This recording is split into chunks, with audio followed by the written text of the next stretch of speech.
Question கவனிங்க. If rupees 510 be divided among A, B and C in such a way A gets 2/3 of what B gets and B gets 1/4 of what C gets, then the share of respectively. என்ன கேட்டிருக்காங்கன்னா மூணு பேர் இருக்காங்க, ABC மூணு பேரு. இதுல A எவ்வளவு, ஏவோட share எவ்வளவுனா பிக்கு எவ்வளவு கிடைச்சோ அதுல 3/2 பங்கு. அதே நேரம் பிக்கு ஷேர் எவ்வளவுனா சில 4/1 பங்கு. ஓகேங்களா? சோ இது எப்படி எழுதலாம்னா A:B:C இருக்கு. ஓகேங்களா? சோ B வந்து 3 பார்ட்ஸ்னா A வந்து 2 பார்ட்ஸ். ஓகேங்களா? So 2/3 of. ஓகேங்களா? அடுத்து B 1 பார்ட்ஸ்னா C வந்து 4 பார்ட்ஸ். இதான் இதோட இது.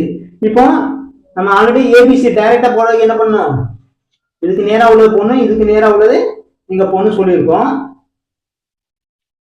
இது டைரக்டா 3க்கு ரேஷியோ பாத்தீங்கன்னா 2:3:12 வரும். ஓகேங்களா?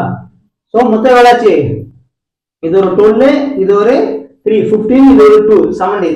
So total part 17 parts. So 17 பார்ட்டுக்கு தான் இந்த 510 rupees. அப்படின்னா ஒரு பார்ட் ஈக்குவல் 117 சார், இது 317 sir. So one part 30 rupees வரும். சோ A வந்து எவ்வளவு 2 பார்ட்ஸ். அப்போ 2 × 30 60 rupees. அடுத்தது B வந்து 3 பார்ட்ஸ். So 90 rupees. அடுத்து C வந்து 12 பார்ட்ஸ். 12 3 sir 360 rupees. ஓகேங்களா? அவ்வளவுதாங்க.